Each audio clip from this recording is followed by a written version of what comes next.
परमपिता परमात्मा सारी सृष्टि के रचनहार कुल मालिक असंख्य ब्रह्मांडों के स्वामी जगत गुरु तीनों लोकों में प्रवेश करके सबका धारण पोषण करने वाले राजाधिराज आत्माधार नाथों के नाथ देवों के देव महादेव सर्वेश्वर महेश्वर मृत्युंजय अजरो अमर आदि अनादि सनातनी प्रभु जगत पिता जगदीश्वर श्री श्री 1008 की उपाधि के वास्तविक अधिकारी अकाल मूर्त सौद स्वरूपी राम वासुदेव सर्वगतम ब्रह्म परम पूज्य प्रथम पूज्य परम संत परम पुरुष परम धनी परम दयालु सत्य कबीर हक्का कबीर अल्लाहु अकबर बाखबर अल्लाह ताला जगत के तारणहार जगत के मुक्तिदाता जगत के जगन्नाथ हारे के सहारे हिंदुओं के राम मुसलमानों के अल्लाह सिखों के वाहिगुरु ईसाइयों के मसीह दया के सागर दयानिधि करुणा के सागर करुणानिधि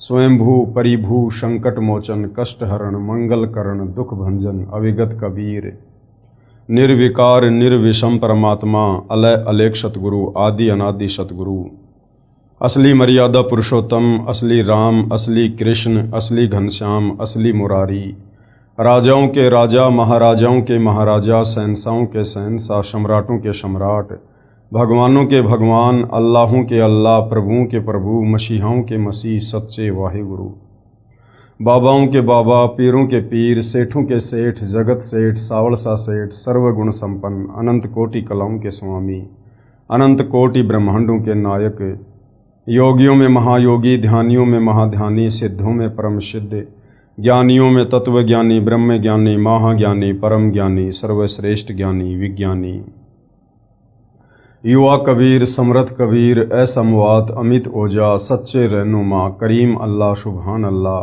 दुनिया के अंतिम पैगंबर 8 सितंबर 1951 से गांव धनाना जिला सोनीपत हरियाणा भारतवर्ष की पावन भूमि पे प्रकट रियल कल्कि भगवान श्री नारायण साकार हरि श्री बाबा साहेब नूर अनंत परमात्मा सच्चे दरवेश सच्चे बाखबर संत शिरोमणि सतगुरु रामपाल जी परमेश्वर जी के चरण कमल में आप और हम सभी भाई बहनों का अनंत कोटि दंडवत प्रणाम। सत्साई भाई और बहनों, बहुत बड़ी दया बहुत बड़ी मेहर पूज्य गुरुदेव भगवान की परमेश्वर रामपाल जी की जिनके शुभ आशीर्वाद से विशेष आशीर्वाद से उनके सत्संगों का संग्रह पवित्र पुस्तक ज्ञान गंगा के ऊपर वीडियो बनाने की श्रृंखला जारी है। इसी श्रृंखला में आज हमारा ये 27वें नंबर का वीडियो है। प्रत्येक वीडियो में गुरुदेव भगवान के आशीर्वाद से हमें अध्यात्म के विषय में बहुत कुछ जानने और समझने को मिल रहा है और भक्ति करने में हमारी रुचि भी बढ़ रही है। भाई और बहनों, जब तक हम अपने पवित्र सदग्रंथों से धर्म ग्रंथों से परिचित नहीं होंगे कि हमारे धर्म के धर्म ग्रंथों में भक्ति और भगवान को लेकर अध्यात्म के विषय में क्या कुछ लिखा हुआ है, क्या कुछ संकेत है, तब तक हम भक्ति मार्ग पर दृढ़ होकर नहीं लग सकते हैं।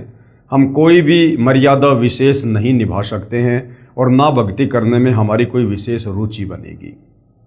तो भाई और बहनों, सदग्रंथों का अध्ययन करने से और सदग्रंथों के सार को समझने से हमें हकीकत का पता चलता है कि परमपिता परमेश्वर जी ने 184 योनियों के बाद हमें एक मनुष्य जन्म क्यों दिया है, और यदि इस मनुष्य जन्म को हम बिना शास्त्र अनुकूल सत भक्ति के गवा देंगे, बर्बाद कर देंगे, हम यूं ही बिना तत्वदर्शी संत की शरण के और इस मनुष्य जन्म को बर्बाद कर देंगे, तो परमेश्वर हमसे नाराज होंगे और फिर से हमें 184 योनियों में यातना सहन करने के लिए लंबे समय के लिए भेज देंगे। लेकिन भाई और बहनों, इन धर्म ग्रंथों को सदग्रंथों को समझना इतना आसान भी नहीं है, क्योंकि ये परमेश्वर के द्वारा बोले गए हैं और परमेश्वर की वाणी को परमेश्वर स्वयं ही आकर समझाते हैं, जीव के बस की बात नहीं है। इसीलिए तो पवित्र गीता जी अध्याय 4 श्लोक नंबर 34 में गीता का ज्ञान देने वाले काल ब्रह्म ने भी हाथ खड़े कर दिए कि अर्जुन, इस तत्व ज्ञान के विषय में मुझे भी कंप्लीट जानकारी नहीं है, अगर तुझे चाहिए तो किसी तत्वदर्शी संत की खोज कर ले। तो भाई और बहनों, आज हमारा सौभाग्य कि पृथ्वी पर वह तत्वदर्शी संत सतगुरु रामपाल जी के नाम से प्रकट हैं। तो भाई और बहनों, इन सदग्रंथों को समझने से पहले हमने सतगुरु रामपाल जी के द्वारा सत्संगों में सुनाई गई सृष्टि रचना को समझना पड़ेगा। सृष्टि रचना को समझे बिना हम चाहे हिंदू हैं, चाहे मुसलमान हैं, चाहे सिख हैं, चाहे ईसाई हैं, हम चारों वेद, गीता जी, 18 पुराण, बाइबल, कुरान शरीफ, कुरान मजीद, तोरे, जबूर, इंजिल, गुरु ग्रंथ साहिब, हम किसी भी सदग्रंथ को नहीं समझ सकते हैं। चाहे हम संस्कृत के प्रकांड ज्ञाता हैं, चाहे हम अंग्रेजी के प्रकांड ज्ञाता हैं, चाहे हम अरबी और उर्दू के प्रकांड विद्वान हैं। भाषा केवल हमें सदग्रंथों का अध्ययन करवा सकती है, लेकिन भाषा हमें सदग्रंथों के सार से परिचित नहीं करवा सकती। सदग्रंथों का सार यदि समझना है तो तत्वदर्शी संत के सत्संग सुनने ही पड़ेंगे, क्योंकि गीता जी ने फाइनल निर्देश दे दिया कि तत्वदर्शी संत के बिना इन सदग्रंथों को कोई नहीं समझा सकता। और यही कारण है भाइयों और बहनों, सतयुग बीत गया, त्रेता युग बीत गया, द्वापर बीत गया, कलयुग 5000 वर्ष बीत गया। आज तक हमारे जितने भी धर्मगुरु हैं ये केवल हमें सदग्रंथों का अध्ययन करवाते रहे, और जितना इनको समझ में आया उतना ये हमें बताते रहे, जो कि आधा अधूरा ज्ञान था। और हम सदियों से शास्त्र विरुद्ध साधना करने के चलते अब इस कलयुग में सारे पुण्य नष्ट करके और पाप कर्मों की गठरी बांध कर बैठे हैं, जिस कारण से हमारे ऊपर आए दिन नई नई आपत्तियां आ रही है। तो भाइयों और बहनों, यदि ये मनुष्य जन्म प्राप्त करके इस मनुष्य जन्म को भी सफल बनाना चाहते हैं और शरीर त्यागने के बाद पूर्ण मोक्ष प्राप्त करना चाहते हैं, तो भाइयों और बहनों, जगत गुरु तत्वदर्शी सतगुरु रामपाल जी की शरण के अलावा दूसरा धरती पर कोई विकल्प नहीं है। तो आप जी थोड़ा निष्पक्ष होकर धैर्य के साथ रुचि लेकर सतगुरु रामपाल जी के यूट्यूब पर सत्संग सुनिए। उनके द्वारा लिखित पुस्तकों को आप जी गूगल से डाउनलोड करके पढ़ सकते हैं। बाकी दूसरा अध्यात्म को समझने का कोई विकल्प नहीं है। तो इस पवित्र पुस्तक ज्ञान गंगा के ऊपर जो 26 वीडियो बन चुके हैं, आप जियों से प्रार्थना करूंगा आप जी प्रत्येक वीडियो को शुरुआत से अवश्य देखिए। और आज हमारा 27वें नंबर का वीडियो है। आज के वीडियो में हम जानेंगे कि गीता का सार क्या है। पिछले वीडियो में हमने गीता जी के सार के विषय में काफ़ी कुछ जाना। सबसे पहले तो हमने ये जाना कि वास्तव में श्री मद् भगवत गीता जी का ज्ञान किसने दिया। हम आज से पहले केवल यही समझ रहे थे कि श्री कृष्ण जी ने ज्ञान दिया। भाई और बहनों, श्री कृष्ण जी का तो केवल शरीर प्रयोग किया गया था। असल में ये जो 21 ब्रह्मांड का नकली भगवान है, ब्रह्म है, ज्योति निरंजन है, इसने श्री कृष्ण जी के शरीर में प्रेतवत प्रवेश करके और गीता जी का ज्ञान बोला। क्यों बोला? जब आप सृष्टि रचना पढ़ोगे तो पता चलेगा कि इसको प्रतिदिन पूर्ण ब्रह्म परमेश्वर कबीर साहिब जी के द्वारा 1 लाख मानव शरीरधारी आत्माओं के सूक्ष्म शरीर से निकली गंध खाने का श्राप लगा हुआ है। तो इसने आप और हमें यहाँ पर मरवाना ही मरवाना है, वो चाहे युद्ध के माध्यम से हो, चाहे बीमारी के माध्यम से हो, चाहे प्राकृतिक आपदाओं के माध्यम से हो। इसलिए इसने अपने भोजन के लिए श्री कृष्ण जी के शरीर में प्रेत की तरह प्रवेश करके गीता जी का ज्ञान बोला। अर्जुन को अपना विराट काल रूप दिखाकर डराया और जबरदस्ती अर्जुन से युद्ध करवाया। तो गीता जी का ज्ञान इस काल ने बोला है। और गीता जी का ज्ञान देते समय ये जो काल ब्रह्म है, ये अध्याय 7 श्लोक नंबर 12 से 15 में 3 गुणों की भक्ति करने के लिए मना करता है कि जो व्यक्ति तीनों गुणों की भक्ति करते हैं वो राक्षस स्वभाव को धारण किए हुए मनुष्यों में नीच दूषित कर्म करने वाले मूर्ख लोग हैं। तो भाइयों और बहनों, ये 3 गुण क्या हैं जिनकी भक्ति करने के लिए ये काल मना कर रहा है? वैसे तो मोटा मोटा आप सबको पता है कि ये 3 गुण ब्रह्मा विष्णु महेश हैं, जो इस काल के ही पुत्र हैं। और इन तीनों की भक्ति करने के लिए इनका पिता काल ब्रह्म मना कर रहा है। तो आप और हमें कैसे विश्वास हो? क्योंकि गीता जी अध्याय 7 श्लोक नंबर 12 से 15 में डायरेक्ट ब्रह्मा विष्णु महेश जी का नाम तो नहीं लिखा हुआ है, केवल 3 गुण लिखा हुआ है, त्रिगुण माया। तो भाई और बहनों, हिंदू धर्म के और बहुत सारे सदग्रंथ हैं जिनसे आज हम समझेंगे कि वास्तव में 3 गुण क्या हैं। क्या ब्रह्मा विष्णु महेश ही 3 गुण हैं? क्या यही 3 देवता हैं? क्या यही 3 गुण हैं? तो भाई और बहनों, अब हम चलते हैं पवित्र पुस्तक ज्ञान गंगा के अंदर जो कि परम पूज्य परमेश्वर सतगुरु रामपाल जी के सत्संगों का संग्रह है और भक्तों के द्वारा इसको लिखा गया है। तो ये है पवित्र पुस्तक ज्ञान गंगा, आप जियों के सामने है। आज हम समझेंगे तीनों गुण क्या हैं प्रमाण सहित। तीनों गुण, रजगुण ब्रह्मा जी हैं, सतगुण विष्णु जी हैं और तमगुण शिव जी हैं। ब्रह्म यानी काल, जो ब्रह्मा विष्णु महेश का पिता है, दुर्गा का पति है। ब्रह्म यानी काल तथा प्रकृति, प्रकृति दुर्गा को कहते हैं। ये तीनों देवता ब्रह्मा विष्णु महेश काल और प्रकृति यानी दुर्गा से उत्पन्न हुए हैं। यानी ब्रह्मा विष्णु महेश के माता पिता कौन हैं? ये काल और दुर्गा। तथा ये तीनों देवता नाशवान हैं। ब्रह्मा विष्णु महेश, इन तीनों का जन्म होता है और तीनों की समय आने पर मृत्यु होती है। ये अजरो अमर देवता नहीं है, ये मृत्युंजय नहीं है, ये पूजा के योग्य नहीं है। अब इसका प्रमाण देखना पड़ेगा भाइयों और बहनों, वरना हम विश्वास नहीं कर पाएंगे। तो हमारे ही पवित्र सदग्रंथों में इन सब का बाकायदा प्रमाण है। गीता प्रेस गोरखपुर से प्रकाशित श्री शिव महापुराण, जिसके संपादक हैं श्री हनुमान प्रसाद पोदार, इसके पेज नंबर 110 पर अध्याय 9 रुद्र संहिता। इस प्रकार क्या लिखा हुआ इसमें? इस प्रकार ब्रह्मा विष्णु तथा शिव तीनों देवताओं में गुण हैं, परंतु शिव कौन? ये काल ब्रह्म। देखो यहां पर तीन देवता आ गए, ब्रह्मा विष्णु शिव, एक शिव यहां आ गया और एक शिव और आ गया, परंतु शिव यानी काल ब्रह्म गुणातीत है। ये शिव कौन है? ये काल है।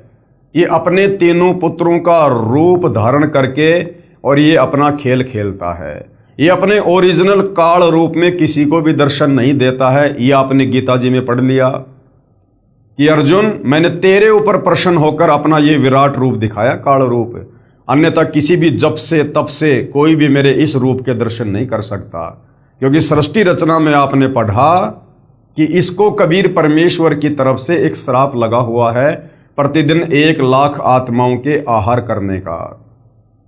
तो इसने ये प्रतिज्ञा कर रखी है कि मैं अपने ओरिजिनल काल रूप में किसी को दर्शन नहीं दूंगा, और अपने तीनों पुत्र ब्रह्मा विष्णु महेश के माध्यम से यहाँ पर आप और हमारी ये खेती करता है अपने भोजन के लिए। तो यहाँ पर ये कभी अपने पुत्र शिव के रूप में प्रकट हो जाता है, कभी ब्रह्मा के रूप में, कभी विष्णु के रूप में। इस प्रकार ब्रह्मा विष्णु तथा शिव तीनों देवताओं में गुण हैं, परंतु शिव ये चौथा, शिव यानी काल ब्रह्म, ये गुणातीत है, यानी ये इनसे अलग रहता है। दूसरा प्रमाण, अब हम चलते हैं दूसरे प्रमाण पर। दूसरा प्रमाण गीता प्रेस गोरखपुर से प्रकाशित श्री मद देवी भागवत पुराण, जिसके संपादक हैं श्री हनुमान प्रसाद पोदार, चिमन लाल गोस्वामी, तीसरा स्कंद अध्याय 5 पेज नंबर 123। अब यहां पर क्या लिखा हुआ है? भगवान विष्णु ने दुर्गा की स्तुति की, कहा कि मैं विष्णु ब्रह्मा तथा शंकर तुम्हारी कृपा से विद्यमान हैं। हमारा तो आविर्भाव यानी जन्म तथा तिरोभाव यानी मृत्यु होती है। विष्णु जी कह रहे हैं कि हे माता दुर्गा, हम तीनों देवता आप ही के आशीर्वाद से हैं और हम तीनों का तो जन्म और मृत्यु होती है। हम नित्य यानी अविनाशी नहीं हैं, तुम ही नित्य हो। क्योंकि ब्रह्मा विष्णु महेश को केवल इतना ही ज्ञान है, इनको भी तत्व ज्ञान नहीं है, कंप्लीट सृष्टि रचना का ज्ञान नहीं है, इसलिए ये दुर्गा से ऊपर और किसी को नहीं जानते, नहीं पहचानते। तुम ही नित्य हो यानी अविनाशी हो, जगत जननी हो यानी सारे संसार को रचने वाली तुम ही हो, प्रकृति और सनातनी देवी हो। भगवान शंकर ने कहा, उसके बाद में शंकर जी क्या कह रहे हैं दुर्गा जी को, यदि भगवान ब्रह्मा तथा भगवान विष्णु तुम्ही से उत्पन्न हुए हैं तो उनके बाद उत्पन्न होने वाला मैं तमोगुणी लीला करने वाला शंकर क्या तुम्हारी संतान नहीं हुआ? अर्थात मुझे भी उत्पन्न करने वाली तुम ही हो। शंकर जी कह रहे हैं कि हे माता जी, जब ब्रह्मा जी आपसे उत्पन्न हुए, आपके पुत्र हैं, विष्णु जी आपसे उत्पन्न हुए, आपके पुत्र हैं, तो फिर मैं तमोगुणी लीला करने वाला शंकर क्या तुम्हारा पुत्र नहीं हुआ? अर्थात मैं भी तुम्हारा ही बेटा हूं, तुम ही से उत्पन्न हुआ हूं, अर्थात मुझे भी उत्पन्न करने वाली तुम ही हो। तो सिद्ध हो गया भाइयों और बहनों कि ब्रह्मा विष्णु महेश की मां कौन है? ये दुर्गा। इस संसार की सृष्टि, स्थिति तथा संहार में तुम्हारे गुण सदा समर्थ हैं। विष्णु जी कह रहे हैं कि माता, ब्रह्मा जी को जो रजोगुण की शक्ति मिली हुई है और मुझे जो शतोगुण की शक्ति प्राप्त है और शंकर जी को तमोगुण की शक्ति प्राप्त है, ये आप ही के आशीर्वाद से है। आपके आशीर्वाद के बिना हम कुछ भी नहीं कर सकते। इन्हीं तीनों गुणों से उत्पन्न हम, गीता जी अध्याय 7 श्लोक नंबर 12 से 15 में जिन तीन गुणों की बात कही गई है, रज, सत और तम, त्रिगुणी माया, यहां पर ये खुद स्वीकार कर रहे हैं। विष्णु जी क्या कह रहे हैं? इन्हीं तीनों गुणों से उत्पन्न रजगुण, सतगुण, तमगुण से ब्रह्मा, विष्णु तथा शंकर नियमानुसार कार्य में तत्पर रहते हैं। उपरोक्त यह विवरण केवल हिंदी में अनुवादित श्री देवी महापुराण से है, जिसमें कुछ तथ्यों को छुपाया गया है। इसलिए यही प्रमाण देखें श्रीमद् देवी भागवत महापुराण, सभाष्टिकम, शैमात्यम, खेमराज श्री कृष्णदास प्रकाशन बंबई। इसमें संस्कृत सहित हिंदी अनुवाद किया है। तीसरा स्कंद अध्याय 4 पृष्ठ 10 श्लोक 42। अब देखिएगा भाइयों और बहनों, ब्रह्मा जी क्या कह रहे हैं? अहम महेश्वर फिलते प्रभावत्रे वे जनी युतान यता तू नित्या के अन्य सुरा शतमख प्रमुखा च नित्या नित्या तमेव जननी प्रकृति पुराणा। अब क्या हिंदी अनुवाद है? विष्णु जी ने कहा, हे मात यानी हे मां दुर्गा, ब्रह्मा, मैं तथा शिव तुम्हारे ही प्रभाव से जन्मवान हैं, नित्य नहीं है। हम तीनों अविनाशी नहीं हैं, अर्थात हम अविनाशी नहीं हैं। फिर अन्य इंद्रादि दूसरे देवता किस प्रकार नित्य हो सकते हैं? कि माता जी, जब हम तीनों ब्रह्मा विष्णु महेश ही अविनाशी नहीं हैं, हमारा भी जन्म और मृत्यु होता है, तो फिर अन्य ये जो इंद्र हैं और अन्य देवी देवता हैं, फिर ये किस प्रकार अविनाशी हो सकते हैं? तुम ही अविनाशी हो। हम सर्व की जननी, हम सब की जननी, हम तीनों की, ब्रह्मा विष्णु महेश की माँ, अर्थात उत्पन्न करने वाली माता हो, प्रकृति तथा सनातनी देवी हो। प्रकृति दुर्गा को कहते हैं। उसके बाद पेज नंबर 11 से 12 अध्याय 5 श्लोक 8। यदि दया द्रमना न सदा अंबिके कथ अहम विहित च तमोगुण कमल जय रजोगुण संभव सुविहित किमु शतोगुणो हरि। अनुवाद है, भगवान शंकर बोले, हे मात, यदि हमारे ऊपर आप दया युक्त हो तो मुझे तमोगुण क्यों बनाया? और कमल से उत्पन्न ब्रह्मा को रजोगुण किस लिए बनाया? तथा विष्णु को शतोगुण क्यों बनाया? अर्थात जीवों के जन्म मृत्यु रूपी दुष्कर्म में क्यों लगाया? भाइयों और बहनों, हमने ये समझना है कि गीता अध्याय 7 श्लोक नंबर 12 से 15 में गीता का ज्ञानदाता ये काल ब्रह्म जिन तीन गुणों की भक्ति करने के लिए मना कर रहा है, वो तीन गुण क्या हैं?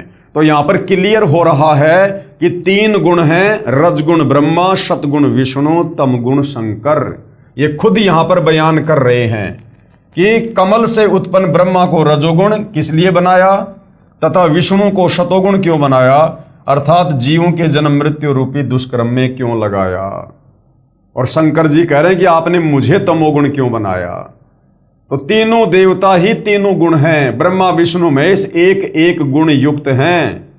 रजगुण ब्रह्मा, सतगुण विष्णु, तमगुण शंकर जी।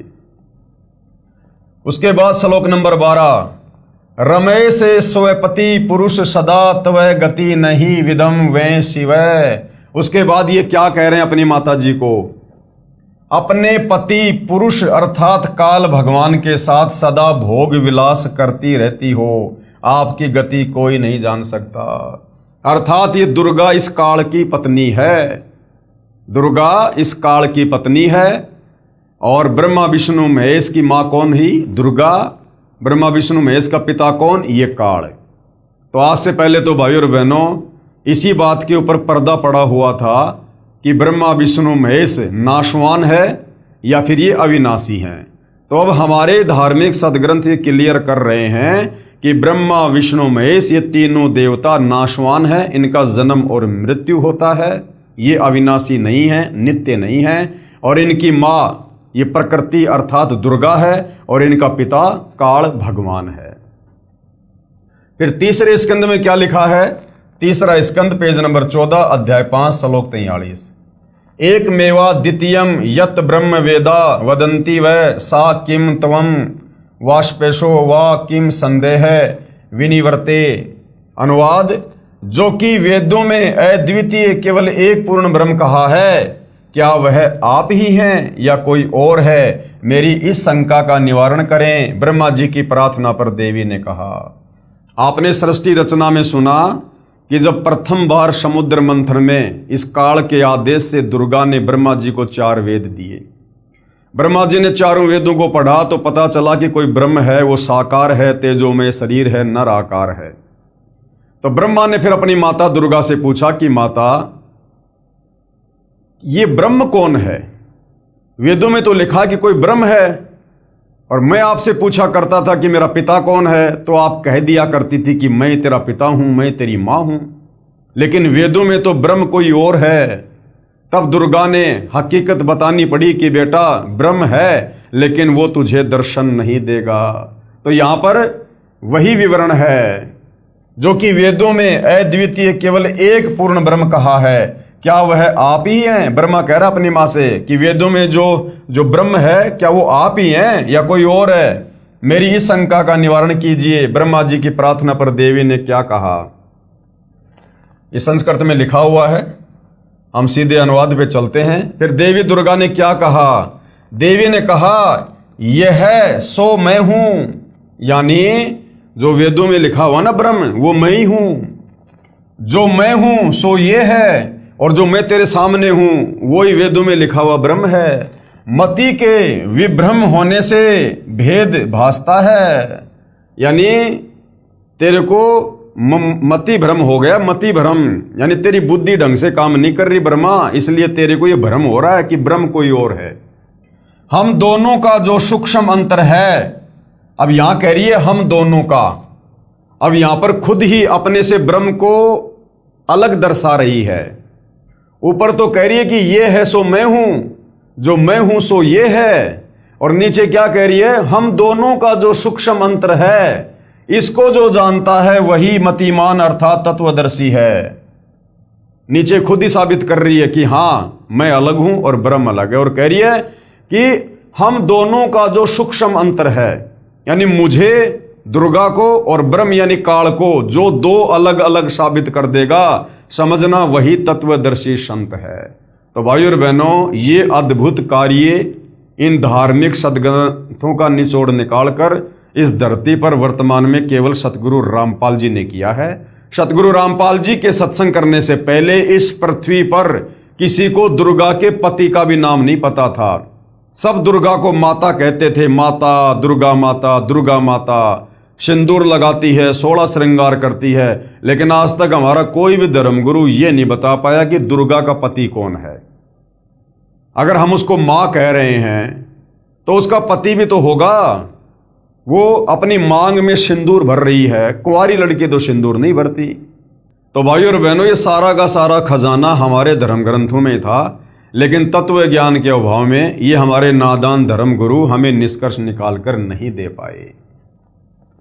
तो ऊपर तो कह रही है, ब्रह्मा जी को झूठ बोल रही है कि यह है सो मैं हूं, जो मैं हूं सो यह है। मति के विभ्रम होने से भेद भासता है। हम दोनों का जो सूक्ष्म अंतर है, यानी मेरा और काल के बीच में जो रिश्ता है, इसको जो जानता है वही मतिमान अर्थात तत्वदर्शी है। वह संसार से पृथक होकर मुक्त होता है, इसमें संदेह नहीं है। जो इस रहस्य को जान लेता है कि ये दुर्गा कौन है और काल कौन है और इनका आपस में क्या संबंध है, कहते हैं वो भगत फिर यहां से अपनी मुक्ति करवा लेता है, क्योंकि वो तत्वदर्शी संत की शरण में है। तत्वदर्शी संत की शरण में आए बिना इस भेद को पृथ्वी पर कोई नहीं जान सकता। उसके बाद ये संस्कृत है, आप जी पढ़ सकते हैं इस पवित्र पुस्तक से। हम सीधा इसके अनुवाद पे चलते हैं। संकट उपस्थिति होने पर सुमरण से ही मैं तुमको दर्शन दूंगी। दुर्गा ने कहा कि बेटा ब्रह्मा, यदि कभी तेरे ऊपर कोई संकट आ जाए तो मेरा सुमरण कर लेना, मैं उपस्थित हो जाऊंगी, तेरी मदद करूंगी। परमात्मा सनातन देव की शक्ति रूप से मेरा सदा सुमरण करना, दोनों के सुमरण से अवश्य कार्य सिद्धि होगी। ब्रह्मा जी बोले, इस प्रकार संस्कार कर शक्ति देकर हमको विदा किया। विष्णु के निमित्त महालक्ष्मी, शिव के निमित्त महाकाली और हमको महासरस्वती देकर विदा किया। और दूसरी बार जब समुद्र मंथन होता है तो उसमें ये दुर्गा अपने ही 3 रूप बनाकर समुद्र में छुप जाती है। और उसके बाद में सावत्री रूप में तो ब्रह्मा जी से शादी कर लेती है, और लक्ष्मी रूप में विष्णु जी से, और पार्वती रूप में शंकर जी से। क्या क्या कहा जा रहा है? ब्रह्मा जी बोले, इस प्रकार संस्कार कर शक्ति देकर हमको विदा किया। विष्णु के निमित्त महालक्ष्मी और शिव के निमित्त यानी शिव के साथ महाकाली, और हमको यानी ब्रह्मा जी कह रहा कि मुझे महासरस्वती देकर विदा किया। इन तीनों की शादी कर दी गई समुद्र मंथन पर। अनुवाद, मेरा शरीर सूत्र रूप कहा जाता है, परमात्मा ब्रह्म का स्थूल शरीर कहता है। क्या कह रही है कि परमात्मा यानी ब्रह्म का स्थूल शरीर कहा जाता है। उस ब्रह्म का स्थूल शरीर है, वो निराकार नहीं है। कह रही है उसका स्थूल शरीर है। अब जिसका स्थूल शरीर है तो वो साकार हुआ। और हमारे धर्मगुरु कहा करते थे कि ब्रह्म निराकार है, ब्रह्म निराकार है। अब आगे भाइयों और बहनों, उपरोक्त पुराण वाक्यों का सार। अब जो पुराण हैं, क्या इन पुराणों में भी ये लिखा हुआ है कि रजगुण ब्रह्मा है, सतगुण विष्णु है, तमगुण शंकर जी है? भाई श्री देवी भागवत ने तो क्लियर कर दिया, श्री शिव महापुराण ने क्लियर कर दिया कि ब्रह्मा विष्णु महेश ही तीनों देवता हैं और ये ही तीनों गुण हैं। रजगुण युक्त ब्रह्मा जी हैं, सतोगुण युक्त विष्णु जी हैं और तमोगुण युक्त शंकर जी हैं। यही तीनों देवता हैं और यही तीनों गुण हैं। अब यदि हमारे इन पुराणों में भी इस बात का कोई प्रमाण मिल जाए कि वास्तव में ब्रह्मा विष्णु महेश ही एक एक गुण युक्त हैं, तो भाइयों और बहनों फिर गीता जी अध्याय 7 श्लोक नंबर 12 से 15 को पढ़ने में बड़ी आसानी होगी। उपरोक्त पुराण वाक्यों का सार स्पष्ट हुआ कि श्री ब्रह्मा जी रजगुण है, श्री विष्णु जी सतगुण है तथा श्री शिव जी तमगुण है। और ये तीनों भगवान नाशवान हैं, इनका जन्म और मृत्यु होता है तीनों का, ब्रह्मा विष्णु महेश का, तथा इनका जन्म मृत्यु होता है। और दुर्गा को प्रकृति भी कहा जाता है, दुर्गा को प्रकृति भी कहते हैं। और दुर्गा का पति ब्रह्म यानी क्षर पुरुष ये काल है, और ये उसके साथ में पति पत्नी व्यवहार यानी रमण विलास करती रहती है। दुर्गा तथा ब्रह्म दोनों स्थूल शरीर में यानी आकार में हैं, निराकार नहीं हैं। ये श्री शिव महापुराण और देवी महापुराण ने बिल्कुल क्लियर कर दिया। यही प्रमाण गीता अध्याय 14 श्लोक नंबर 3 से 5 में है। गीता ज्ञान दाता ब्रह्म यानी क्षर पुरुष ये काल कह रहा है कि ये प्रकृति अर्थात दुर्गा तो मेरी पत्नी है, मैं इसकी योनि अर्थात गर्भाधान स्थान में बीज स्थापना करता हूं, अर्थात पति पत्नी व्यवहार करता हूं, जिससे सर्व प्राणियों की उत्पत्ति होती है। मैं सर्व यानी 21 ब्रह्मांड के प्राणियों का पिता हूं। कौन कह रहा है? ये काल, ये ब्रह्म। गीता अध्याय 14 श्लोक नंबर 3 से 5 में बिल्कुल क्लियर कर रहा है ये क्षर पुरुष, ये ब्रह्म, ये काल, कि दुर्गा मेरी पत्नी है और दुर्गा के गर्भाधान में मैं बीज स्थापित करता हूं, अर्थात पति पत्नी व्यवहार से जीवों की उत्पत्ति करता हूं, जिससे सर्व प्राणियों की उत्पत्ति होती है। मैं यानी ब्रह्म काल सर्व 21 ब्रह्मांड के प्राणियों का पिता हूं, तथा प्रकृति यानी दुर्गा अष्टंगी सबकी माता है। इसी दुर्गा यानी प्रकृति अष्टंगी से उत्पन्न तीनों गुण रजगुण ब्रह्मा, सतगुण विष्णु तथा तमगुण शिव अन्य प्राणियों को कर्मों के बंधन में बांधते हैं। सृष्टि रचना में हमें गुरुदेव भगवान ने यही तो बताया कि दुर्गा से तीनों पुत्र ब्रह्मा विष्णु महेश की उत्पत्ति करके और उसके बाद काल ने दुर्गा से कहा कि दुर्गा, अब मैं किसी को भी अपने ओरिजिनल काल रूप में दर्शन नहीं दूंगा, और तीनों पुत्रों को मैंने एक एक गुण युक्त कर दिया है। अब इनके माध्यम से तू आगे सृष्टि की शुरुआत कर, जीव उत्पत्ति का कार्य कर, क्योंकि मुझे रोजाना 1,00,000 मानव शरीरधारी आत्माओं के सूक्ष्म शरीर से निकली वासना खाने का श्राप लगा हुआ है। इसलिए ये काल दुर्गा के माध्यम से हम सभी प्राणियों को, तीनों लोकों के प्राणियों को, ये ब्रह्मा विष्णु महेश के माध्यम से कर्मों के बंधन में बांध के रखता है। अब बताइए भाइयों और बहनों, जो ब्रह्मा विष्णु महेश अपने पिता काल ब्रह्म की खुराक तैयार करने के लिए आप और हमें कर्म बंधन में बांध के रखे हुए हैं, फंसा के रखे हुए हैं, और हम इन्हीं ब्रह्मा विष्णु महेश की पूजा करके सोच रहे हैं कि मेरा मोक्ष होगा, मेरा उद्धार होगा। कसाई बकरे और बकरियां ला रहा है काटने के लिए, और वो बकरे और बकरियां उस कसाई को अपना मालिक समझकर उसको प्यार से चाट रहे हैं। तो भैया बताओ फिर कैसे बात बनेगी? आगे देखिएगा, त्रिगुण माया यानी रजगुण ब्रह्मा जी, सतगुण विष्णु जी तथा तमगुण शिव जी, ये क्या है? ये त्रिगुण माया है। त्रिगुण माया जीव को मुक्त नहीं होने देते। ये ब्रह्मा विष्णु महेश, ये हम जीवों को काल के 21 ब्रह्मांड से मुक्त नहीं होने देते हैं, और मूर्ख जन समुदाय इन्हीं को परमात्मा मानकर पूजा में लगा हुआ है। इसलिए गीता 7 अध्याय 12 से 15 में इस काल ने इन तीनों देवताओं रजगुण ब्रह्मा, सतगुण विष्णु, तमगुण शंकर जी की भक्ति करने वालों को 4 गालियां दी हैं। त्रिगुण माया यानी 3 गुण, रजगुण सतगुण तमगुण। रजगुण कौन है? ब्रह्मा जी। सतगुण कौन है? विष्णु जी। और तमगुण कौन है? शंकर जी। जीव को मुक्त नहीं होने देते। पवित्र गीता जी के अध्याय 7 श्लोक नंबर 1 व 2 में ब्रह्म कह रहा है, ये काल कह रहा है कि अर्जुन, अब तुझे वह ज्ञान सुनाऊंगा जिसके जानने के बाद और कुछ जानना बाकी नहीं रह जाता। गीता अध्याय 7 श्लोक 12, गीता ज्ञानदाता ये ब्रह्म, ये काल कह रहा है कि तीनों गुणों से जो कुछ हो रहा है, अब समझ में आ गया होगा तीनों गुण कौन है? रजगुण ब्रह्मा, सतगुण विष्णु, तमगुण शंकर जी। तो गीता अध्याय 7 श्लोक नंबर 12 में ब्रह्मा विष्णु महेश का पिता ये काल खुद कह रहा है कि इन तीनों गुणों से, अर्थात इन तीनों देवताओं से, ब्रह्मा विष्णु महेश से जो कुछ हो रहा है वह मुझसे ही हुआ जान, क्योंकि सारा सब कुछ 21वें ब्रह्मांड में बैठकर ये काल ही इनमें प्रेरणा करके करवा रहा है अपने भोजन के लिए। जैसे रजगुण ब्रह्मा से उत्पत्ति करवाता है, सतगुण विष्णु से पालन पोषण स्थिति तथा तमगुण शिव से ये प्रलय अर्थात संहार कारण काल भगवान ही है। इन तीनों देवताओं के माध्यम से जो भी कुछ हो रहा है इसका मुख्य कारण कौन है? ये काल। फिर कहा है कि मैं इनमें नहीं हूं, क्योंकि काल बहुत दूर 21वें ब्रह्मांड में निज लोक में रहता है।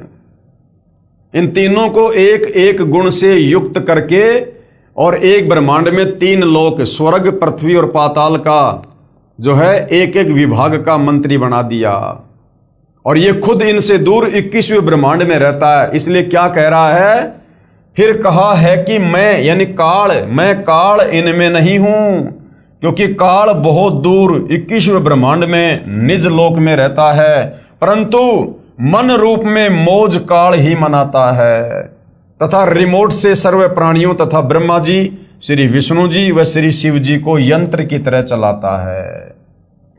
गीता बोलने वाला ब्रह्म यानी काल कह रहा है कि मेरे 21 ब्रह्मांडों के प्राणियों के लिए मेरी पूजा से ही शास्त्र अनुकूल साधना प्रारंभ होती है, क्योंकि चारों वेदों में और गीता जी में इस काल ब्रह्म तक की साधना का ही जिक्र है।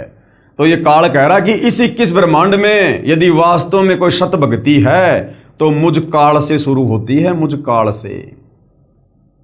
और इस काल की भक्ति की लास्ट उपलब्धि क्या है? ब्रह्मलोक। और ब्रह्मलोक में जाने के बाद, थोड़े बहुत सुख भोगने के बाद, फिर ये प्राणी वहां पर अपने पुण्यों को नष्ट करके पाप आधार से फिर नरक में भी जाता है। लक 84 योनि में गधा कुत्ता शोर भी बनता है और फिर जन्म और मरण के चक्कर में रहता है। अर्थात 21 ब्रह्मांड में काल की ओम नाम की साधना से श्रेष्ठ भक्ति और कोई नहीं है।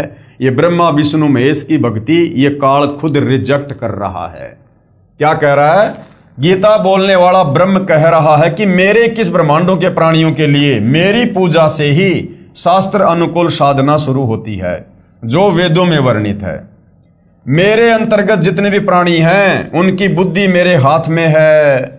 मैं केवल 21 ब्रह्मांडों में ही मालिक हूं। इसलिए गीता अध्याय 7 श्लोक नंबर 12 से 15 तक जो भी तीनों गुणों से, रजगुण ब्रह्मा से यानी जीवों की उत्पत्ति, सतगुण विष्णु जी से स्थिति तथा तम गुण शिव जी से संहार, जो कुछ भी हो रहा है उसका मुख्य कारण मैं ब्रह्म काल ही हूं। यानी करते हुए ये ब्रह्मा विष्णु महेश दिखाई दे रहे हैं, लेकिन असल में ये मेरे रिमोट से ही चल रहे हैं। ये 3 गुण इनको मैंने ही दिए हैं। तो ये कह रहा है कि जो भी मुख्य कारण है वो मैं हूं, काल। और ये ऐसा क्यों करता है? हमने सृष्टि रचना में पढ़ा, क्योंकि काल को 1 लाख मानव शरीरधारी प्राणियों के शरीर को मारकर मैल को खाने का शाप लगा हुआ है। यानी ये सूक्ष्म शरीर से निकली वासना को तपतशिला पर भून भून के खाता है। जो साधक यानी जो भगत मेरी यानी ब्रह्म की, काल की साधना ना करके और त्रिगुणमयी माया यानी रजगुण ब्रह्मा जी, सतगुण विष्णु जी और तमगुण शिव जी की ही भक्ति करके थोड़े बहुत लाभ प्राप्त करते हैं, जिससे ज्यादा कष्ट उठाते रहते हैं। साथ में संकेत किया है कि इनसे ज्यादा लाभ मैं काल ब्रह्म दे सकता हूं। ये कह रहा कि ब्रह्मा विष्णु महेश की भक्ति साधना से तो मुझ काल की साधना लाख गुना उत्तम है। इनकी साधना करके तो तुम केवल थोड़े बहुत क्षणिक लाभ प्राप्त कर सकते हो, लेकिन मुझ काल ब्रह्म की ओम नाम की साधना, जो गीता अध्याय 8 श्लोक नंबर 13 में है कि ओम इति एक अक्षर ब्रह्म व्यवहारण माम अनुस्मरण ये परियाति तजन देहम सयाति प्रमाम गतम, कि ब्रह्मा विष्णु महेश की भक्ति साधना से मुझ काल ब्रह्म की भक्ति साधना सर्वश्रेष्ठ है, जिससे तुम थोड़े बहुत ज्यादा ब्रह्मलोक में लाभ उठा सकते हो। परंतु ये मूर्ख साधक, काल क्या कह रहा है? परंतु ये मूर्ख भगत तत्व ज्ञान के अभाव से इन्हीं तीनों गुण, रजगुण ब्रह्मा जी, सतगुण विष्णु जी, तमगुण शिव जी तक की साधना करते रहते हैं। लेकिन ये मूर्ख जन समुदाय तत्व ज्ञान के अभाव में और इन्हीं तीनों देवताओं को भगवान मानकर इन्हीं की पूजा करते रहते हैं। इनकी बुद्धि इन्हीं तीनों भगवानों तक सीमित है। इसलिए ये राक्षस स्वभाव को धारण किए हुए मनुष्यों में नीच, शास्त्र विरुद्ध साधना रूपी दुष्कर्म करने वाले मूर्ख मुझे यानी काल ब्रह्म को भी नहीं भजते। यही प्रमाण गीता अध्याय 16 श्लोक नंबर 4 से 20 व 23-24 तक, अध्याय 17 श्लोक 2 से 14 तथा 19 व 20 में भी है। यानी ये ब्रह्मा विष्णु महेश का पिता काल ब्रह्म इन तीनों देवताओं ब्रह्मा विष्णु महेश की भक्ति ना करने की सलाह दे रहा है। विचार करें भाई और बहनों, ब्रह्मा विष्णु महेश की भक्ति करने वाले कौन कौन हुए हैं और कैसा उनका स्वभाव था। रावण ने भगवान शिव को मृत्युंजय, अजरो अमर, सर्वेश्वर मानकर भक्ति की, क्योंकि तत्व ज्ञान रावण को भी नहीं था। 10 बार शीश काटकर समर्पित कर दिया शंकर जी के चरणों में, जिसके बदले में युद्ध के समय 10 शीश रावण को प्राप्त हुए, परंतु मुक्ति नहीं हुई, क्योंकि मुक्ति तो ब्रह्मा विष्णु महेश की नहीं है, तो इनकी भक्ति से इनके भक्तों को कैसे मिलेगी। और राक्षस कहलाया, तमोगुणी शंकर का भगत रावण क्या कहलाया फिर? राक्षस। इसलिए गीता अध्याय 7 श्लोक नंबर 12 से 15 में काल कह रहा है कि जो इन्हीं तीनों गुणों की भक्ति पर लगे रहते हैं वो राक्षस स्वभाव को धारण किए हुए मनुष्यों में नीच दूषित कर्म करने वाले मूर्ख मुझ काल की भक्ति भी नहीं करते। ये दोष रावण के गुरुदेव का है, जिस नादान नीम हकीम गुरु ने वेदों को ठीक से ना समझकर अपनी सोच से और तमोगुण युक्त भगवान शंकर को ही पूर्ण परमात्मा बताया तथा भोली आत्मा रावण ने झूठे गुरुदेव पर विश्वास करके जीवन व अपने कुल का नाश किया। दूसरा उदाहरण, इन तीनों गुणों की भक्ति क्यों नहीं करनी चाहिए ब्रह्मा विष्णु महेश की। एक भस्मागिरी नाम का भगत था, जिसने शिवजी तमोगुण को ही इष्ट मानकर यानी भगवान मानकर शीर्षासन क्या होता है, ऊपर को पैर नीचे को शीश करके 12 साल तक साधना की। भगवान शिव को वचनबद्ध करके भस्म कंडा ले लिया, भगवान शिव जी को ही मारने लगा।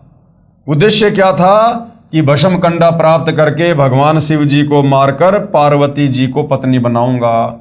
इसको कहते हैं राक्षस स्वभाव को धारण किए हुए मनुष्यों में नीच। ये भस्मागिरी तमोगुणी शंकर को अपना भगवान मानकर उसकी भक्ति कर रहा है, उसके घर के आगे 12 साल तक ऊपर को पैर नीचे को सिर करके भक्ति कर रहा है। और मन में क्या दोष था कि शंकर जी के पास में एक वो कड़ा था, उस कड़े की क्या विशेषता थी, वो कड़ा हाथ में लेकर जिसके सर के ऊपर रखकर कह दो भस्म, वो तुरंत राख हो जाता था। तो भस्मागिरी ने सोचा कि भगवान शंकर को प्रसन्न करके ये भस्म कंडा ले लूं, उसके बाद सबसे पहले शंकर जी को खत्म करूंगा और शंकर जी की जो पत्नी है पार्वती उससे शादी करूंगा। अब बताइए, इसको कहते हैं राक्षस स्वभाव धारण किया हुआ मनुष्यों में नीच। यानी ब्रह्मा विष्णु महेश की भक्ति करने वालों को सद्बुद्धि नहीं आ सकती। उद्देश्य यह था कि भस्म कंडा प्राप्त करके भगवान शिव जी को मारकर पार्वती जी को पत्नी बनाऊंगा। भगवान शिव जी डर के मारे भाग गए। फिर श्री विष्णु जी ने उस भस्मासुर को गंडस्त नाच नचाकर उसी भस्म कंडे से भस्म किया और वो विष्णु जी का रूप बनाकर उस समय भाई और बहनों कबीर परमात्मा जी स्वयं आए थे।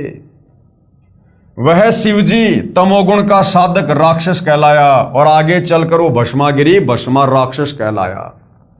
उसके बाद हिरण्यकशिपु ने भगवान ब्रह्मा जी रजोगुण की साधना की तथा राक्षस कहलाया, अपने बेटे भगत प्रहलाद का दुश्मन हो गया और भगवान ने नरसिंह रूप धारण करके उसकी छाती फाड़नी पड़ी अपने भगत की। अर्थात तीनों गुणों की भक्ति करने वाले साधकों की ये दशा है भाई और बहनों। तो सोचो, वर्तमान में हम जो भक्ति कर रहे थे या दुनिया तत्व ज्ञान के अभाव में ब्रह्मा विष्णु महेश को परमात्मा मानकर भक्ति कर रही है, तो उनके साथ क्या होगा। एक समय आज सन 2006 से लगभग 335 साल पहले हरिद्वार में हर की पैड़ियों पर शास्त्र विधि रहित साधना करने वालों के कुंभ पर्व की परबी का संयोग हुआ। यानी तीनों गुणों के उपासक ब्रह्मा विष्णु महेश के भगत हरिद्वार में हर की पैड़ियों पर कुंभ के मेले में गए नहाने के लिए। वहां पर सभी ये त्रिगुण उपासक यानी ब्रह्मा विष्णु महेश के उपासक, रजगुण ब्रह्मा सतगुण विष्णु तमगुण शंकर के भगत, ये महात्मा जन स्नानार्थ यानी नहाने के लिए पहुंचे। गिरी पुरी नाथ नागा आदि भगवान श्री शिव जी तमोगुण के उपासक तथा वैष्णव भगवान श्री विष्णु जी सतोगुण के उपासक। प्रथम स्नान करने के कारण नागा तथा वैष्णव साधुओं में घोर युद्ध हो गया। श्री शंकर जी और श्री विष्णु जी के भक्तों में आपस में युद्ध हो गया कि पहले हम नहाएंगे प्रथम स्नान को लेकर। और क्या हुआ फिर, लगभग 25,000 त्रिगुण उपासक यानी ब्रह्मा विष्णु महेश के वो उपासक आपस में लड़ के मृत्यु को प्राप्त हुए, काट दिया एक दूसरे को। अब बताओ, जो व्यक्ति जरा सी बात पर नरसंहार कत्ले आम कर देता है, क्या वो साधु है? वो साधु है या फिर राक्षस? स्वयं विचार करो। इसलिए काल कह रहा है कि जो इन तीनों गुणों की भक्ति करता है वो राक्षस स्वभाव को धारण किया हुआ मनुष्य में नीच दूषित कर्म करने वाला मूर्ख है।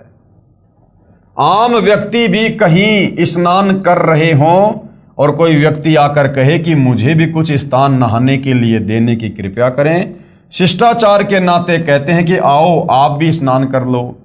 इधर उधर होकर आने वाले को स्थान दे देते हैं। और ये ब्रह्मा विष्णु महेश के भगत कहलाने वाले, इनको तो आम सांसारिक लोगों से ज़्यादा सदाचारी और शिष्टाचारी होना चाहिए।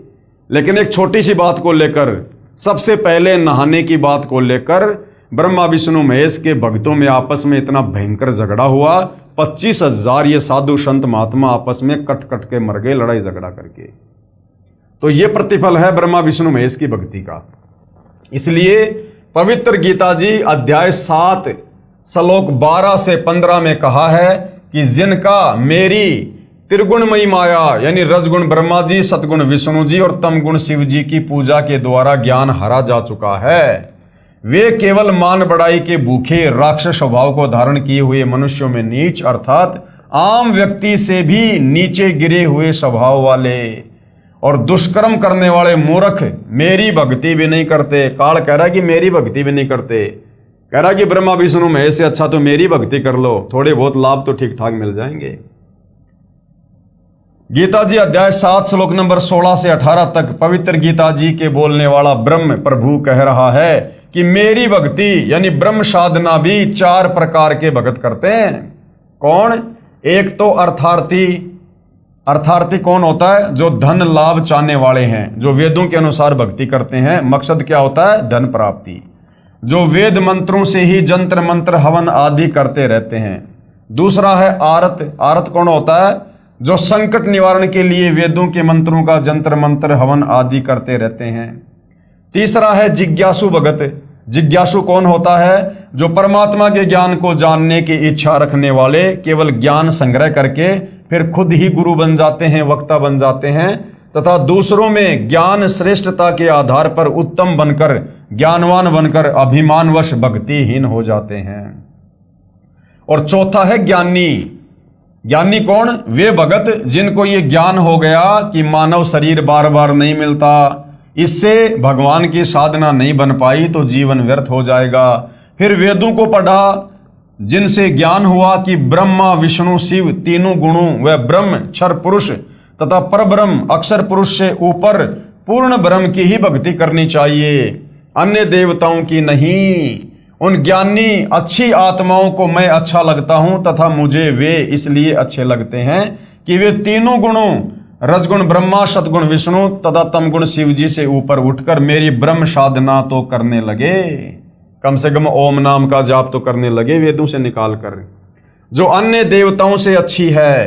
परंतु वेदों में जो ओम नाम है, जो केवल इस ब्रह्म साधना का मंत्र है, इस काल का ही मंत्र है, उसी को वेद पढ़ने वाले विद्वानों ने अपने आप ही विचार विमर्श करके पूर्ण ब्रह्म का मंत्र जानकर वर्षों तक साधना करते रहे।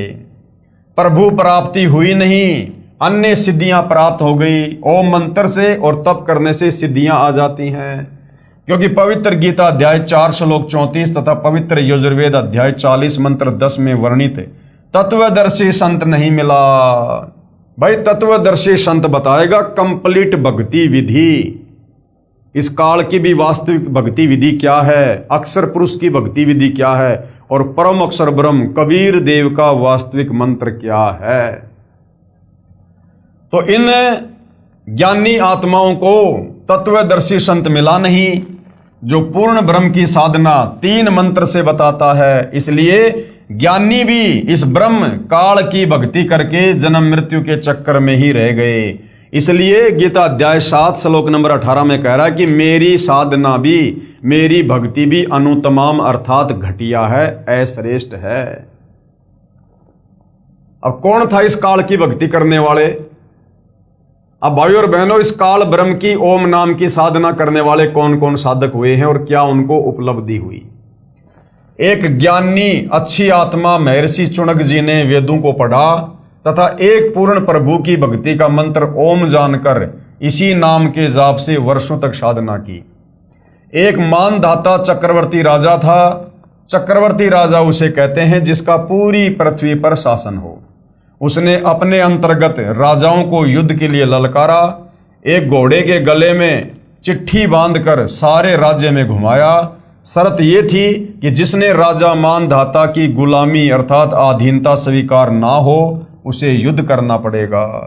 वह इस घोड़े को पकड़कर बांध ले। किसी ने घोड़ा नहीं पकड़ा।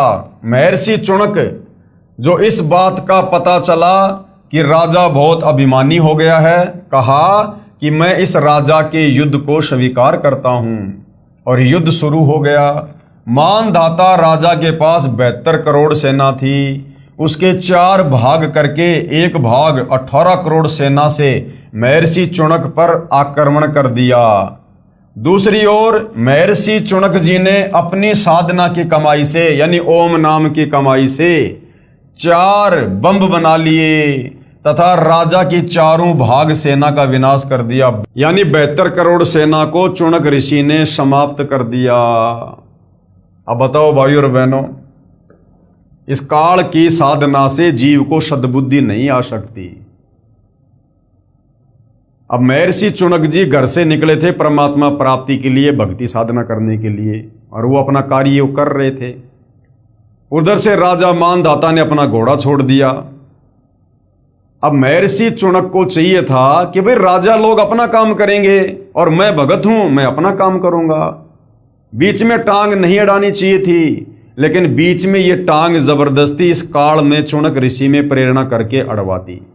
क्योंकि जब तक हम तत्वदर्शी संत की शरण में नहीं होंगे तब तक हम इस काल के अधीन रहते हैं। हमारी बुद्धि का रिमोट, चाहे ब्रह्मा विष्णु महेश है, चाहे कोई बहुत बड़ा कोई सिद्ध है, चाहे महात्मा है, उन सब की बुद्धि का रिमोट इस काल बलि के हाथ में होता है। जब चाहे जिसकी बुद्धि ऑन कर दे, जब चाहे जिसकी बुद्धि ऑफ कर दे। और जब हम तत्वदर्शी संत की शरण में आ जाते हैं उसके बाद ये काल हमारे से 100 कदम दूर रहता है। फिर ऐसी दुर्भावना, ऐसा अहंकार, ऐसी मान बढ़ाई भगत के ऊपर नहीं छाती है। विशेष श्री ब्रह्मा जी, श्री विष्णु जी, श्री शिव जी तथा ब्रह्म व परब्रह्म की भक्ति से पाप तथा पुण्य दोनों का फल भोगना पड़ेगा। पुण्य तो स्वर्ग में तथा पाप नरक में। फिर 84 लाख प्राणियों के शरीर में नाना यातनाएं भोगनी पड़ती हैं। जैसे ज्ञानी आत्मा श्री चुनक जी ने जो ओम नाम के जाप की कमाई की, उससे कुछ तो सिद्धि शक्ति यानी 4 वो पुतलियां बनाकर, एटम बम बनाकर वो समाप्त कर दी सेना को मार के, जिससे महर्षि कहलाया। कुछ साधना फल को यानी थोड़ी बहुत साधना उसकी बची ओम नाम की, तो महास्वर्ग में भोग कर फिर नरक में जाएगा तथा फिर 84 लाख प्राणियों के शरीर धारण करके कष्ट पर कष्ट सहन करेगा। जो 72 करोड़ प्राणियों यानी सैनिकों का संहार वचन से किया था उसका भोग भी भोगना होगा। अब वो चुनक ऋषि फिर क्या बनेगा? कुत्ता। उसके सर में कीड़े पड़ेंगे। वो कीड़े कौन होंगे? वो 72 करोड़ सेना। तो काल तक की साधना का ये फल है, उसका भोग भी भोगना होगा। चाहे कोई हथियार से हत्या कर दे, चाहे वचन रूपी तलवार से, दोनों को समान दंड भगवान देता है। जब उस महर्षि चुनक जी का जीव 184 योनि भोगते भोगते जब वो कुत्ते के शरीर में होगा, उसके सिर में जख्म होगा, उसमें कीड़े बनकर उन सैनिकों के जीव अपना प्रतिशोध लेंगे। कभी टांग टूटेगी, कभी पिछले पैरों से अर्धंग होकर केवल अगले पैरों से घिसड़ कर चलेगा तथा गर्मी सर्दी का कष्ट, असहनीय पीड़ा नाना प्रकार से भोगनी ही पड़ेगी। अब भाई और बहनों, इस प्रकार का कष्ट इस काल तक की साधना में यहाँ पर 21 ब्रह्मांड में बना ही रहेगा, जब तक हमें तत्वदर्शी संत और उनके द्वारा शास्त्र अनुकूल भक्ति साधना नहीं मिलेगी। इसलिए पवित्र गीता जी बोलने वाला ब्रह्म यानी काल, गीता अध्याय 7 श्लोक नंबर 18 में स्वयं कह रहा है कि ये सब ज्ञानी आत्माएं हैं, ये है तो अच्छी, उदार, नेक, परंतु पूर्ण परमात्मा की 3 मंत्र की वास्तविक साधना बताने वाला तत्वदर्शी संत ना मिलने के कारण ये सब मेरी ही अनुतमाम यानी अति अश्रेष्ठ गति की आस में ही आश्रित रहे।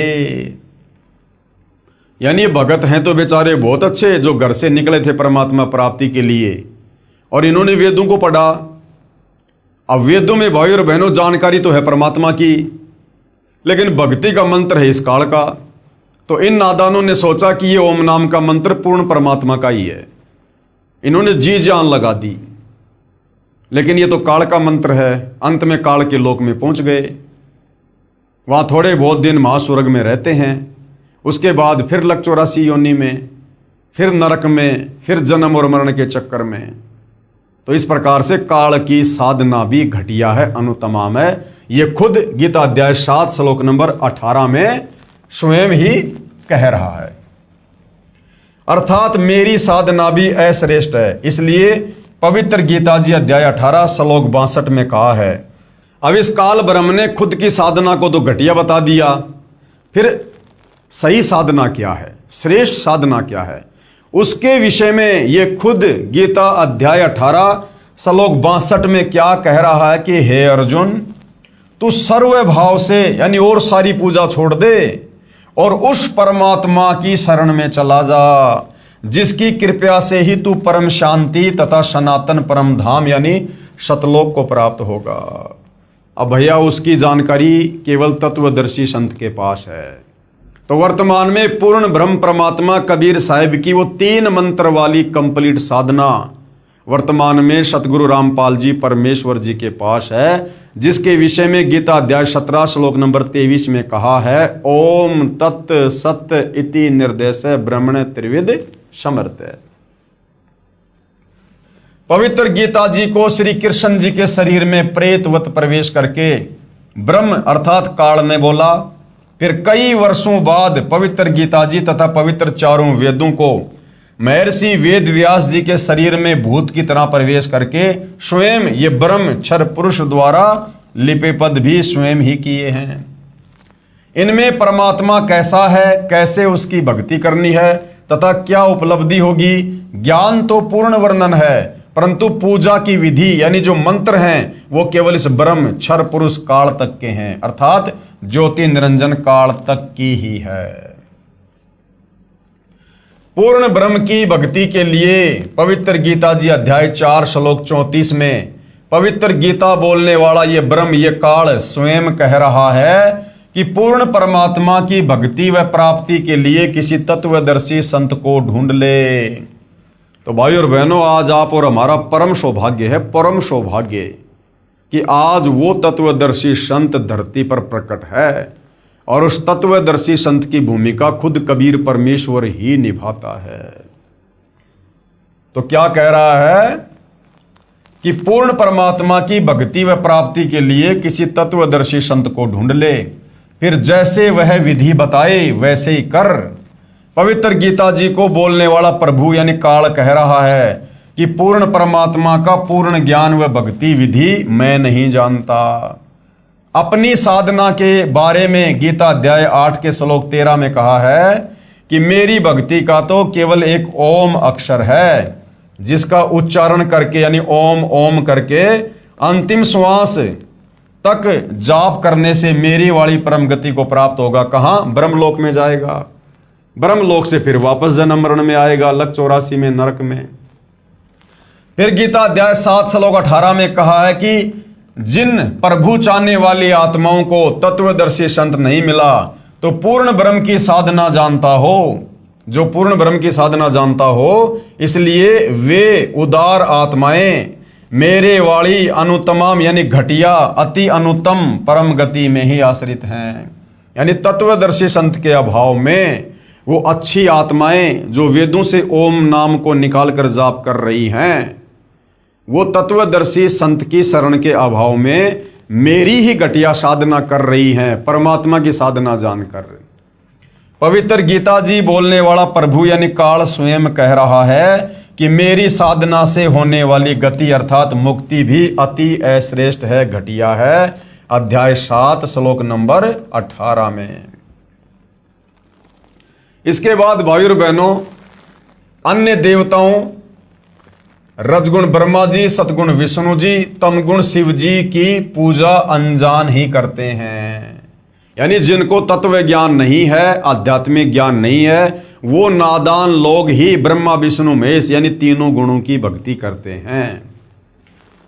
अध्याय 7 के श्लोक 20 में कहा है कि जिसका संबंध अध्याय 7 के श्लोक 15 से लगातार है।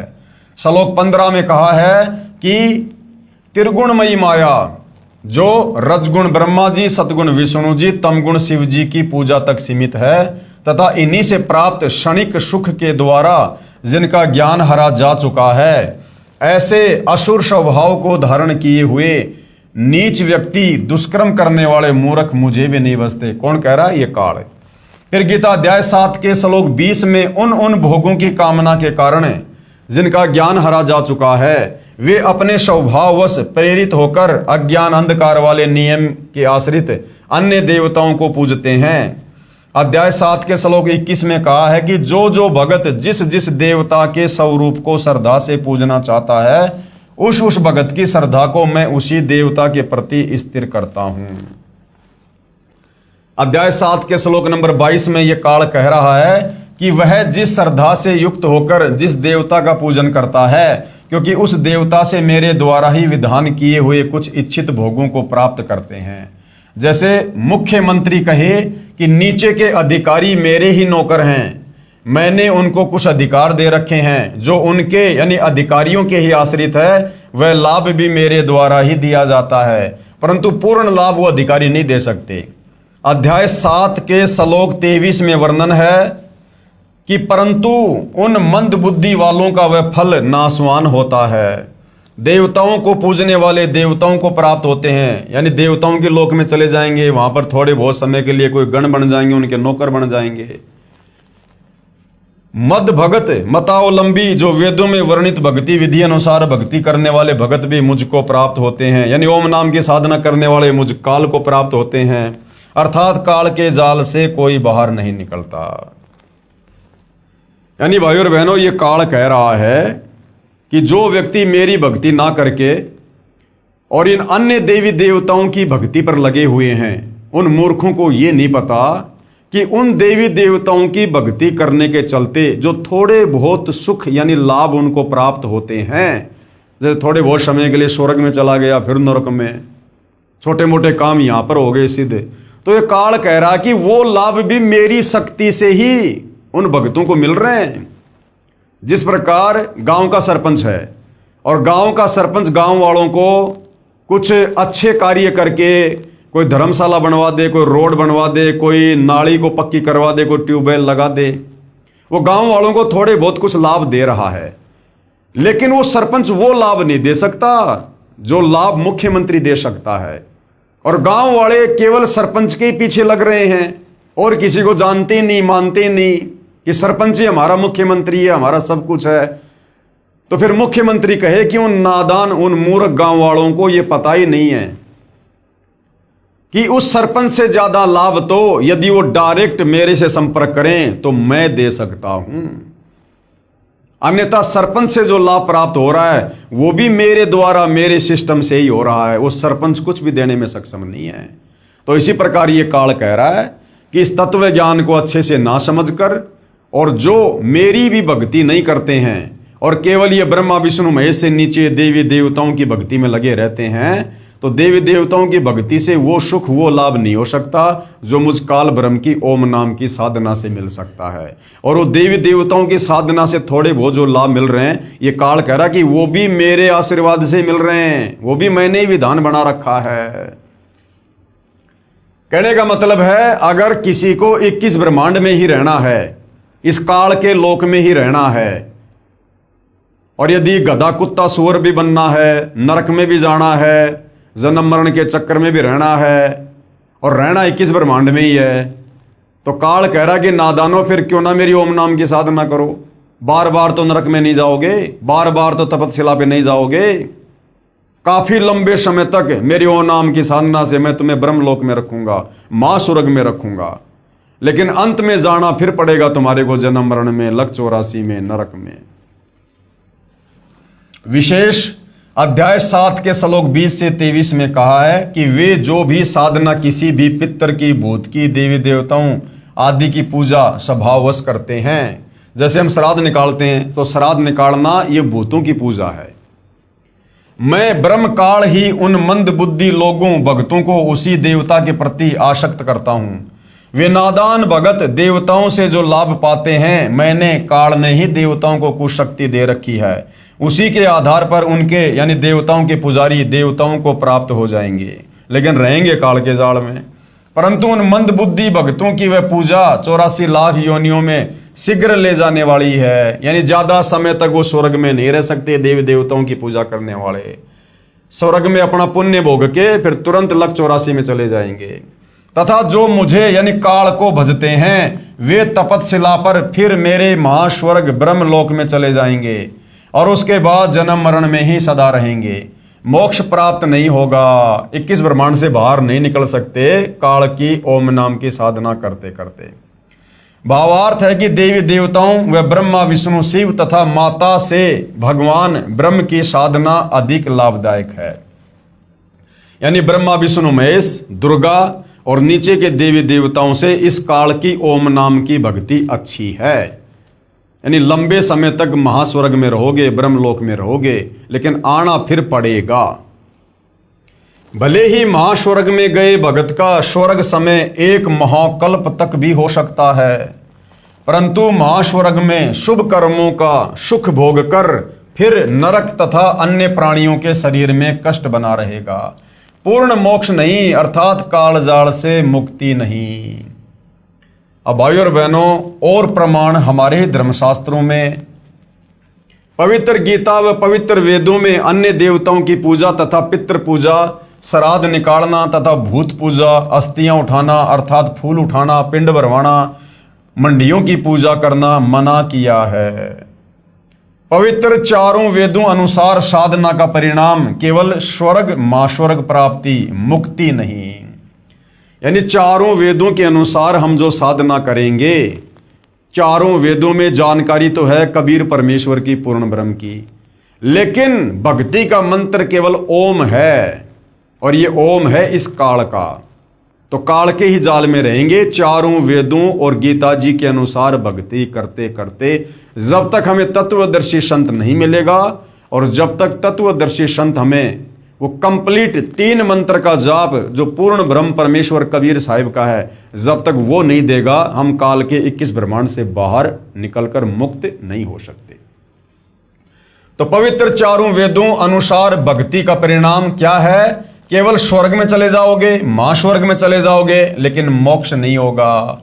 फिर जन्म मरण में, फिर लक 84 में गधा कुत्ता सुअर, फिर नरक में, फिर तपतशिला पर।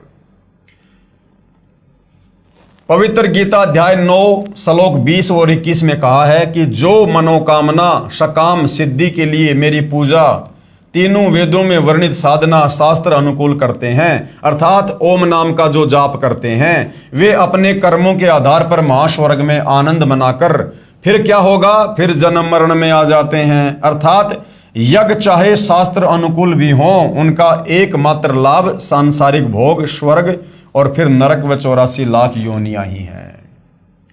जब तक तीनों मंत्र ओम तत् सत्य जो कि सांकेतिक हैं, तत्वदर्शी संति बताएगा, गीता अध्याय 17 श्लोक नंबर 23 में लिखे हुए हैं। जब तक तीनों मंत्र ओम तथा तत्व सत्य सांकेतिक हैं, पूर्ण संत से यानी तत्वदर्शी संत से प्राप्त नहीं होते। अध्याय 9 के श्लोक 22 में कहा है कि जो निष्काम भाव से मेरी शास्त्र अनुकूल पूजा करते हैं, उनकी पूजा की साधना की रक्षा मैं स्वयं करता हूं, लेकिन मुक्ति नहीं मिलती जब तक तत्वदर्शी संत नहीं मिलेगा। तो भाई और बहनों, आज के वीडियो में हमें यह भली भांति समझ में आ गया है कि जिसको 21 ब्रह्मांड में रहना है, जिसको मोक्ष नहीं चाहिए, वो भैया वेदों के अनुसार, गीता जी के अनुसार इस काल के ओम मंत्र की साधना करो जी लगा के। फिर कहां जाओगे?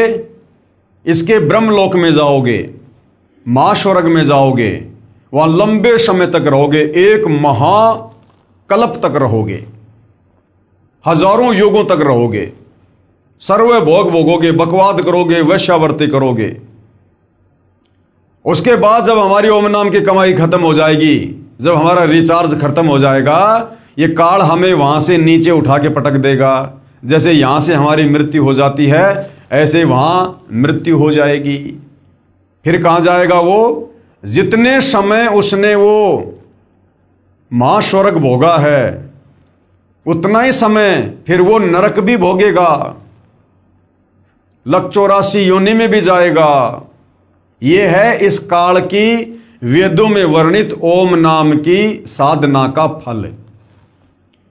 और जिसको पूर्ण मोक्ष चाहिए, 21 ब्रह्मांड से जिसको पार होना है सदा सदा के लिए, जिसको परम सुख चाहिए, वो भैया गीता जी अध्याय 4 श्लोक नंबर 34 में वर्णित तत्वदर्शी संत की शरण में आकर उसके बताए अनुसार साधना करेगा, जिसका यहां से पूर्णतया छुटकारा होगा। और ये काल कह रहा है कि मेरे जो 3 बेटे हैं ब्रह्मा विष्णु महेश, जिनको त्रिगुणी मयी माया का नाम दिया गया है, जो एक एक गुण युक्त हैं, रजगुण ब्रह्मा, सतगुण विष्णु, तमगुण शंकर। तो ये काल जो इनका पिता है ब्रह्म, ये खुद गीता अध्याय 7 श्लोक 12 से 15 में कह रहा है कि जो इन तीनों गुणों की भक्ति करते हैं ब्रह्मा विष्णु महेश की, वो राक्षस स्वभाव को धारण किए हुए, यानी राक्षस जैसा उनका स्वभाव होता है, कुछ भी उल्टा सीधा कर सकते हैं, कोई नियम मर्यादा नहीं है। मनुष्यों में नीच दूषित कर्म करने वाले, शराब वो पीते, मांस वो खाते, जुआ वो खेलते, चोरी वो करते, गंदी नजर वो रखते। और मूर्ख इसलिए कहा कि उनको तत्व ज्ञान नहीं है। तत्व ज्ञान के बिना ये लोग ब्रह्मा विष्णु महेश की भक्ति कर रहे हैं। तो ब्रह्मा विष्णु महेश की भक्ति करने वालों को पवित्र गीता जी अध्याय 7 श्लोक 12 से 15 में ब्रह्मा विष्णु महेश का पिता खुद 4 गालियां दे रहा है, 4 गालियां। तो भाई और बहनों, ये पवित्र शास्त्र सब कुछ समझा रहे हैं, इनमें सब कुछ लिखा हुआ है। बस तत्व ज्ञान के अभाव में हमारे नादान धर्म गुरु, जो केवल संस्कृत भाषा के ज्ञाता थे, लेकिन तत्व ज्ञान के अभाव से इन धर्मशास्त्रों का निष्कर्ष निकालकर हमें नहीं बता पाए और हमें शास्त्र अनुकूल साधना से दूर रखा, जिस कारण से हमारे पूर्वज आज वो प्रेत योनि में हैं, भूत योनि में हैं, और आज उनकी तृप्ति के लिए आप और हमारे से श्राद्ध निकलवाए जा रहे हैं, उनके लिए भोजन बनवाया जा रहा है। अरे भैया, यदि वो स्वर्ग में बैठे, उनकी मुक्ति हो गई, तो क्या स्वर्ग में भोजन नहीं है क्या भोजन भी यहां से भेजना पड़ेगा? और साल में 16 दिन श्राद्ध निकाल के क्या उनकी 365 दिन की भूख समाप्त हो जाएगी क्या? ये भी हमारे को मूर्ख बना रखा है। तो जिस प्रकार इन नादान धर्म गुरुओं ने तत्व ज्ञान के अभाव में हमारे पूर्वजों को शास्त्र विरुद्ध साधना करवा के और प्रेत योनि में भेज दिया, भूत योनि में भेज दिया, आज आप और हमारे से भी शास्त्र विरुद्ध साधना के तहत उन हमारे पूर्वजों के श्राद्ध निकलवा कर, जो कि वेद विरुद्ध है, हमें भी प्रेत योनि, भूत योनि में भेजने की तैयारी कर रहे हैं। तो भाई, ये वर्तमान के शिक्षित भगत समाज के ऊपर है कि आप जी ने इस काल बलि के अंडर में रहकर, इस काल बलि के अधीन जो शक्तियां हैं, आपने उन्हीं की साधना करनी है और इस काल बलि के जाल में फंसे रहना है, या फिर आपने गीता अध्याय 4 श्लोक 34 के अनुसार तत्वदर्शी संत सतगुरु रामपाल जी की शरण में आकर उनके बताए अनुसार भक्ति करके सदा सदा के लिए, यानी युगों युगों से हम जो यहाँ पर तपतशिला का कष्ट, नरक का कष्ट, महानरक का कष्ट, लख 84 योनियों का कष्ट, जन्म मरण और बुढ़ापे का कष्ट भोग रहे हैं, क्या हम इससे बाहर निकलना चाहते हैं? क्या उस परम धाम, शाश्वत स्थान, सतलोक को प्राप्त करना चाहते हैं? क्या सदा सदा के लिए अजरो अमर अविनाशी होना चाहते हैं? सर्व सुख भोगना चाहते हैं? तो उसके लिए भाई तत्वदर्शी सतगुरु रामपाल जी की शरण में आकर उनके बताए अनुसार आजीवन मर्यादा में रहकर भक्ति करनी पड़ेगी, दूसरा कोई विकल्प नहीं है। हाँ, मान बढ़ाई और अहंकार वश आप जो मर्जी कर लो, कुछ भी कर लो, यहाँ पर कोई किसी का हाथ नहीं पकड़ेगा, कोई किसी को जबरदस्ती भक्ति नहीं करवा पाएगा। लेकिन फिर ये शरीर छूटने के बाद क्या होगा, फिर क्या क्या कष्ट भोगने पड़ेंगे, वो हमारे धर्मशास्त्र भली भांति बता रहे हैं। तो भाई और बहनों, आज आप और हमारा सौभाग्य उन तमाम आत्माओं का जो समय रहते सतगुरु रामपाल जी परमेश्वर जी की शरण में आकर शास्त्र अनुकूल भक्ति कर रहे हैं। और भाई और बहनों, हमारे द्वारा ये थूक बिलोना, अर्थात ये वीडियो बना बना के समझाना केवल इसलिए है कि आप हमारे भाई बहन हो। हम सब एक परमेश्वर कबीर साहिब के बच्चे हैं और हम सब अपनी नादानी के चलते सतलोक से इस काल के चक्कर में यहाँ पर आए हुए हैं और यहाँ हम असहनीय कष्ट भोग रहे हैं। ये मनुष्य जन्म प्राप्त करके थोड़े बहुत हमें पूर्व जन्म की भक्ति के आधार से सुख हो जाते हैं। कोई सरकारी अफसर बन जाता है, कोई अधिकारी बन जाता है, कोई बिजनेसमैन बन जाता है, कोई मंत्री बन जाता है और सोचते हैं कि हम जो ये साधना कर रहे हैं ब्रह्मा विष्णु महेश की, देवी देवताओं की, बस इसी साधना से हमारे ठाट बाट हो रहे हैं। ये हमारी बहुत ही छोटी सोच है, हमारी आध्यात्मिक ज्ञानहीनता है। ये काल हमें मनुष्य जन्म देकर मूर्ख बना देता है, थोड़े बहुत सुख देकर। ये ना भूलो, इस मनुष्य जन्म से पहले हम गधे थे, कुत्ते थे, सुअर थे, गोबर खा रहे थे, लेट्रिन खा रहे थे। हमें कोई गाड़ियों में नहीं घुमाता था, हमें कोई सुबह सुबह चाय बिस्कुट दूध नाश्ता फल फ्रूट नहीं देता था, कोई हमें पहनने को कपड़े नहीं देता था, नहाने को पानी नहीं मिलता था। ऊपर से असहनीय कष्ट, गर्मी सर्दी बरसात ओले आंधी भूख प्यास सब कुछ सहन करनी पड़ रही थी। तो भाइयों और बहनों, ये जानकारी देने के लिए कबीर परमात्मा स्वयं सतलोक से चलकर तत्वदर्शी संत की भूमिका करके हमें सृष्टि रचना समझाते हैं कि जो गलती हम नादानों ने सतलोक में की थी हमें वो गलती याद दिलाते हैं। और जो तत्वदर्शी संत की बातों पर यकीन कर लेता है, शास्त्रों से सर्व प्रमाण देखकर वो अपना जीवन फिर से सफल कर लेता है। इसलिए भाई और बहनों, आप जियों तक ये जानकारी पहुंचाई जा रही है। तो आज के वीडियो में केवल इतना ही। कल परमेश्वर के आशीर्वाद से फिर सेवा में हाजिर होंगे। यदि ज्ञान समझ में आ रहा है तो अविलंब सतगुरु रामपाल जी से नाम दीक्षा प्राप्त करें और मुक्ति के मार्ग में आगे बढ़ें। तो भाई और बहनों, आज के वीडियो में केवल इतना ही। पूज्य गुरुदेव भगवान हम सबको आशीर्वाद दें, सद्बुद्धि दें, हमारा मार्गदर्शन करें, हमें आज्ञा दें। बंदी छोड़ सतगुरु रामपाल जी परमेश्वर जी की जय हो।